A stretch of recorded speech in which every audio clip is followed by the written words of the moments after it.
what's up you guys, the Curious Owl here, and today I am doing the meme tag. Now this is a tag that was created by Books Are My Social Life and Dylan the Reader 5, I think that's still his username, otherwise it's just Dylan the Reader. But this was a co-hosted tag that I really wanted to do when I saw it, and I just haven't had the time to do it. I gotta say though, I'm not really well versed in memes. I am not one to share memes or partake in them, but I do at least know what they are for the most part, so that's something. So at least when I go through this list, I will know what ones are being referenced, because obviously I see them all over Twitter and Facebook, and it's kind of getting ridiculous, to be honest, like how we all have one meme that is designated for like every month, and I don't understand meme culture. But anyway, let's get into the tag. The first one is the crying Kim Kardashian tag, which there is a lot of them, to be honest, from what I know, so I think any of them would really apply to this question, but it is a book that made you cry. The last book I think that made me cry was honestly Game of Thrones by George R.R. Martin, because there were a lot of points in it that I really felt for a lot of the characters, especially Jon, when it came to how Catelyn was treating him, Catelyn Stark, because he is the bastard son of Eddard. He is not Catelyn's son, and she has a lot of hatred for him because of it, because it reminds her of how Eddard cheated on her after getting married. And while I understand Catelyn's disappointment and hurt, at the same time, Jon doesn't deserve that, and I think that really made me super emotional, to the point where I just started crying my eyes out at the idea of it, because I just can't imagine hating a kid that much for something that they're not even able to comprehend that they quote-unquote did, which he didn't even really do. It was Ed's fault. Question 2 is Salt Bae, another meme I am very familiar with. I do remember when that video came out, and it was stupidly popular. This is a book that needed a little something more. I think for this one, I would say The Dark Tower by Stephen King, because that's the first book that comes to mind, because I don't know what it was, if it was me reading the audiobook over the physical book or what it was, but for some reason the book didn't jive with me as much as I wanted it to. I think that there just needed to be something a little more to it. I don't even know what that would be, but I feel like maybe something along the lines of, like, I just wish that the story would have been a little more linear, as opposed to it being linear and then jumping back and then going forward again and all this nonsense. Question 3 is Guy Thinking, which I don't quite know what meme that's referring to. I'm sure if I look it up, I could figure out what it is, but I'm not gonna worry about that now. But this is a book that made you think. I think the last book that really made me think, and only in the sense that it honestly really helped me to think while I was reading it, was More Happy Than Not by Adam Silvera. This book honestly did a lot for me in terms of understanding my own sexuality, which I have a whole video that I talked about where I came out as being pansexual, and I don't know, I felt like this book just more so made me realize that I wasn't alone in my questioning phase of life when I was trying to figure out what I was, because I felt like everyone pretty much knew right off the bat, you know, whether they were gay or bi or anything under the umbrella of the LGBTQIA+ spectrum. But I just didn't feel like I was really that well represented with how I constantly battled with the idea of being within that spectrum. And thankfully, when I read this book, I realized that I wasn't alone in that aspect. I was very much validated in my constant back and forth that I had over the course of my life, and the fact that it made it very hard for me to become intimate with people, and it just made it really hard for me to live my life very openly. And I think since reading that book, I've really understood that I'm not the only one that's felt that way, and it really made me feel a lot more powerful in that sense, that I felt that because of my validation, I was powerful, and it helped me to come out. It helped me to really start being a little bit more open about myself to people, and I think it's done really a lot for me. Question 4 is the confused guy meme, which I see still everywhere, and I think it's still really funny, honestly. But this is a book whose hype you don't understand. I think the one book that I truly just don't understand the hype around is The Sisterhood of the Traveling Pants by Anne Brashares. Granted, I've only read the first book in the series, so take that into consideration when I talk about this book, but I felt that, especially with the fact that it's been years since that book's come out, it has not aged well, and I think that just there's a lot of problems with it that I'm not okay with. Like, there's a whole storyline where one girl gets involved with an older man and has sex with him, and it basically, she regrets it, and she kind of makes this talk about how he kind of like came at her as opposed to her like wanting to consent to it. I don't know. I felt like it was very much a rape scenario that I was not okay with because it was not really talked about a lot. It was kind of brushed over.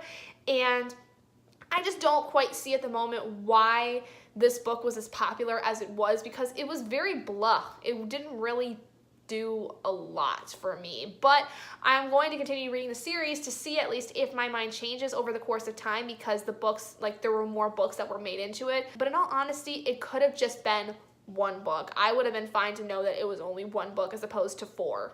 Question 5 is the evil Patrick meme, which is a guilty pleasure read, whatever you consider guilty pleasure to mean. Honestly, I don't think I really have what most people would consider a guilty pleasure read, but I think the one that just will continuously look at because it makes me happy is Beautiful Creatures, and I talk about it all the time, so I'm not going to get much more into it. Question 6 is the Meryl Streep meme, which is probably one of the coolest ones ever because it's very much a hype meme, and I love it. And this is a book that you're always hyping up. Beautiful Creatures, Morganville Vampires, top 2. There you go. Go read them. Question 7 is the Successful Baby meme, which is a book, whether you liked it or not, that you felt accomplished after reading. I felt so accomplished reading Game of Thrones. Oh my god, like I was so dreading reading that book for the longest time because it is so long and it is so dense, but I felt so happy to finally finish that book and show my boyfriend like, ha, I did it, I finished it. Now I need to read the rest of the series. Question 8 is Pennywise, which is a book with a promising concept or a book that you had high expectations for, but ultimately let you down. For this one, I'd have to say The Help by Catherine Stockett because I loved the movie so much, but after reading the book, I realized that the author really didn't even take into account the fact that she was basically making up shit with the book, because in the author's note, she said that a lot of her story was inspired by what she thought would have happened with African Americans that were, you know, housemaids and stuff like that. Like, she didn't even really do any kind of research with it, to my knowledge. She just kind of wrote something that she thought would have happened, and that just is really problematic for me, and I was ultimately let down by that, because if I had not known that, I would have given the story like a 4 out of 5 stars, but because I saw that and I understood now why she wrote it the way she did, I had to knock it down to a 2-star, because I just was so upset with the fact that it wasn't authentic. It wasn't really well researched. It was just what a white woman thought would have happened to African American women. Now, granted, a lot of the stuff that was in there was fairly factual, like from what I understand of how African American women were treated in their housemaid roles, but at the same time, she didn't do any of the research, and I thought that lowered her authenticity by a lot. Question 9 is the headphones guy, which I don't think I know that meme, but that's entirely possible. I just don't remember which one it is because there's a lot of them. But this one is an audiobook that you enjoyed. So for this, I'm gonna go with the last audiobook I enjoyed, which was Mr. Mercedes by Stephen King. This is the first book in a trilogy. I think it's called the Bill Hodges trilogy, and it's a mystery thriller novel dealing with 2 different perspectives. One being Bill Hodges, who is a former detective, and he is essentially trying to figure out who this guy named Mr. Mercedes is, who several months ago stole a Mercedes and killed a bunch of people. And the second perspective is from Mr. Mercedes himself, or as he is better known as Brady, and he is kind of cooking up a new plan to hurt a lot more people, and Bill has to basically find Brady and figure out who he is before Brady goes off and kills a lot of people. I give it a 5 out of 5 stars. It is currently my new favorite Stephen King book out of all the books I've read so far from him, and it is just, ooh, it is a masterpiece. I just love it. Question 10 is Distracted Guy, which I think is the one where it's like he's got the girl and there's another girl that's walking by and he's kind of like, ooh, girl. And this is 2 books. One you've been neglecting on your TBR for a long time, and a new one that's distracting you or piquing your interest. That's everything. All of my books on my shelf are the ones I'm neglecting, and then there's new releases that come out that I'm like, I want those. Question 11 is the Catch Me Outside Girl, which is probably one of the dumbest memes out there because it's basically glorifying and giving this girl that is part of the meme the notoriety that she wanted, and it's just stupid. I think people need to stop paying attention to her and stop using that meme. But this is a book that tried to be something that it's not. Pretentious, didn't live up to what it was marketed as, etc., etc. I think for this one, I'm gonna go with The Wicked Death by Shay Earnshaw. I read this in like July or August, I think. I think it was July because I think it was for the biannual bibliothon.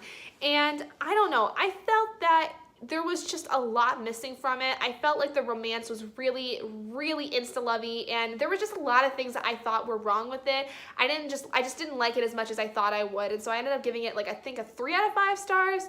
I just don't think it really lived up to what I was expecting of it, considering that it was marketed as like hocus pocus, and I just think that that was a really bad comparison to it. Number 12 is the dog and fire meme, which is pretty much, I think, the best way to describe my life at this point is, you know, the dog in the fire where he's like, this is okay, everything's okay.